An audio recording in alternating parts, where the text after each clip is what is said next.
have. Good to go? We knew our loves top of the list, so Cool. they're all over this for the second one. When you made the decision to show it in 6 hours, was that a big decision all at once here in Cannes?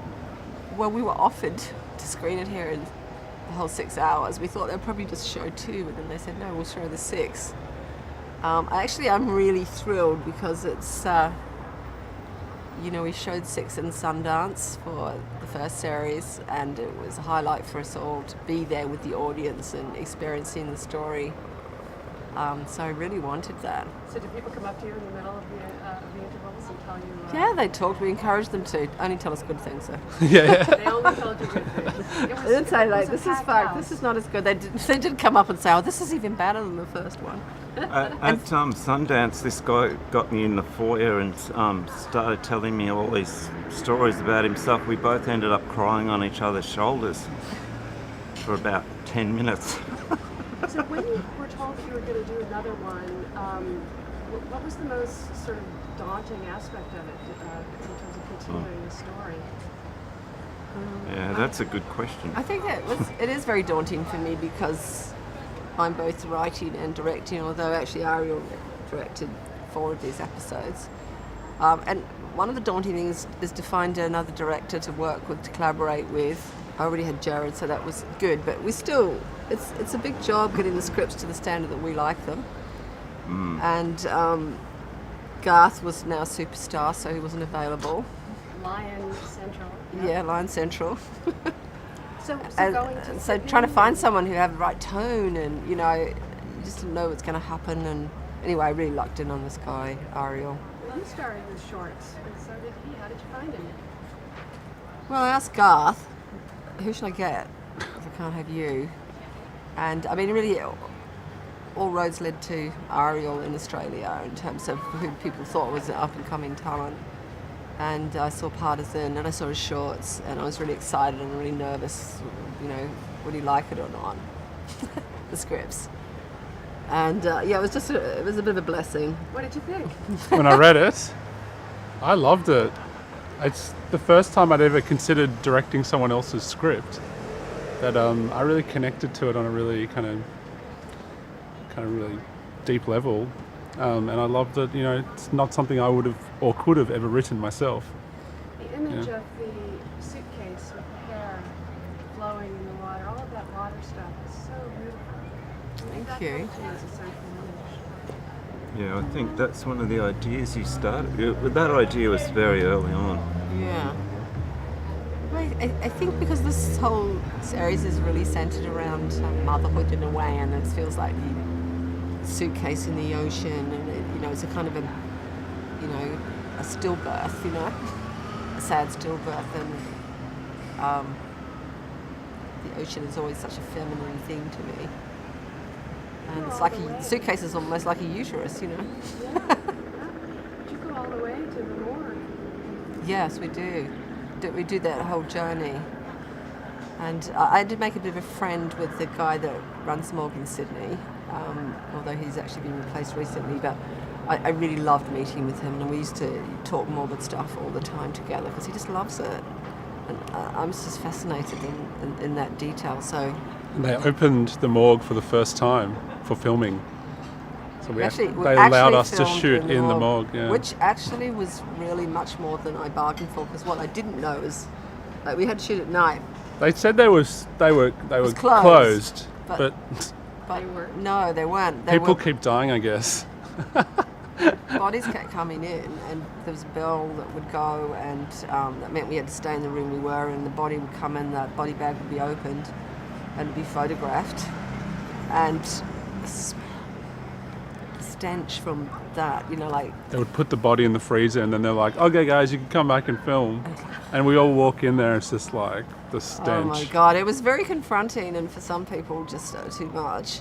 But also it is life, that, well, all deaths of any sort of suspicion or unknown quality go to the morgue in Sydney, So it was a bit of an experience. So there's a little bit of prime suspect here. I mean, with the living detective and Brendan Christie's character towering over her, and the way that the men treated them. Yeah. There's a lot of that in this. Yes. And they stand up to it. Yes. I mean, I think that is quite a female experience, like in general, probably in the police, but particularly. But, like, oh, we'll give you the leftovers, like if this is like an unidentifiable person with no relatives, that's your job, like hopeless. Give you the hopeless case.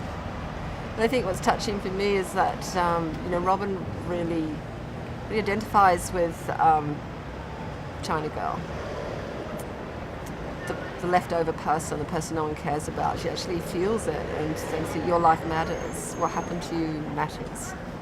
And I'm not going to let this go. We're going to find it. We're going to get to the bottom of it. Because she is also that person that doesn't matter enough, And she's finding her daughter. Yeah. Your daughter. Yeah. And Nicole told me that she has known your daughter her whole life since she was born. It's true. Yeah, she did. She has. And I've known Nicole since she was 14. Yeah. I've known her daughters. She's a great actress. I've seen her. I saw her in the Sally Potter movie. But was it weird? I mean, I have a daughter. It would be weird to work with my daughter. Well, it was great writing the part for her. And, Yeah. keeping her close too, like having her to myself for that year, otherwise I don't know what she'd have been doing. And I also really admire her as an actor. I think she's got beautiful qualities that are so touching, and she's so strong, so real. But I did he did 4 of the episodes, and I really was so relieved to hand over episode 4 to you. And, you and Alice get on really well.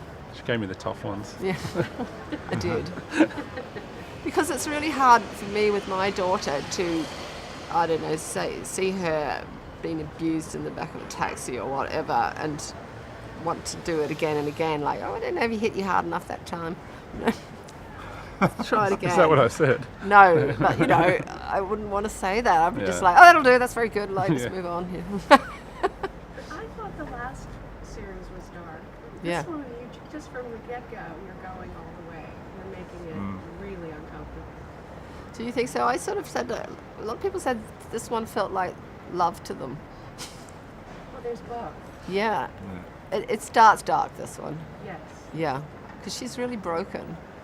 I mean, I think she's really at a fragile point, and I'm very interested in those fragile points in our lives because there's really only one way to go, You go up or you die, You scramble or find your way through, or you try to, you learn how to find the golden thread, follow it. So you were at the 70th celebration. You were front and center. Isabelle Huppert hosted you, and the whole audience applauded you as the only woman who's ever won. I know, it's a Door. tragic reason to be applauded though, isn't it? You've been here before. The last time I remember as well, the last celebration.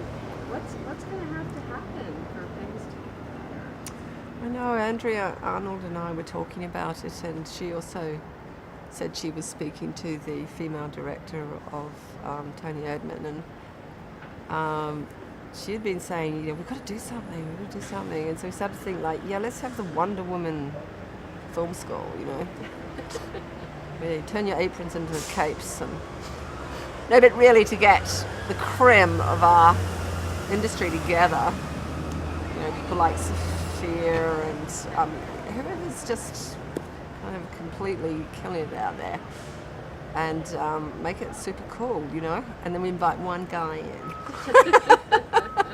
One a year. I think one of the things that you get, and it's really sad, is that, this is made by women, it's going to be boring, or it's not going to be interesting, or, true, this is some of the atmosphere around it. This isn't like, the sexy guy thing.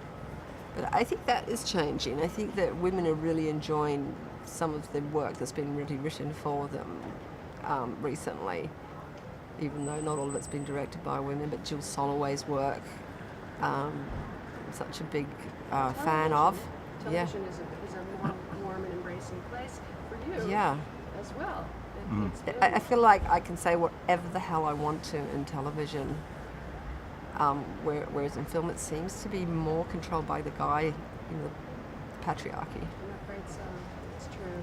So tell me how you two work together and how you, three of you really, Yeah. all the writing and the directing, so that it's all one voice and consistent. Well, I was more like I was really just the babysitter, just kind of looking after Jane's kids when she couldn't be there. It's really it's their creation, you know. It was all kind of in the scripts, the tone of it, the atmosphere. We write like sibling rivalry, like a competitive sister and brother. It's sort of love. And We do competition. We compete with each other. try to write and then better we support lines than each the other. other one. Yeah. All That's a day. good process. No, Well, we don't actually do that. We just go like, oh God, we've got to think of something good. We do a lot of like, Yeah. oh, how are you feeling today? Pretty bad. Who's lying on the floor? and Yeah, who's exactly. There's a lot of that pacing going on, but I Yeah. think the computer. I actually think things go really fast when you feel very relaxed and comfortable with people, and you can be super honest. And I do feel like that with Gerard, and you know, with Ariel it's different because he's really off on his own doing his episodes, and I just trust him to do his best as extraordinary. So my last question is Elizabeth Moss.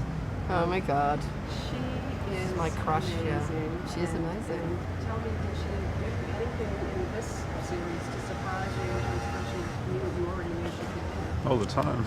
yeah, she surprised me. Seeing it yesterday, it was amazing how subtle she is. You know, she just keeps going with something new every time. She's in a different mood in nearly every scene you see her in. You know. Yeah, she actually made me cry yesterday just watching her, how she can hold emotion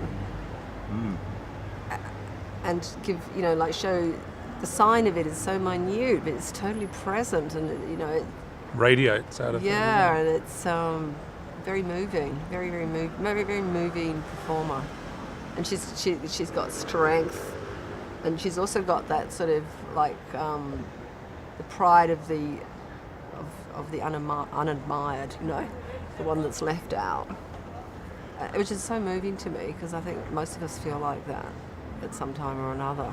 She can really carry that for us because, you know, traditionally stars are like the ones that have never known what it's like to be left out.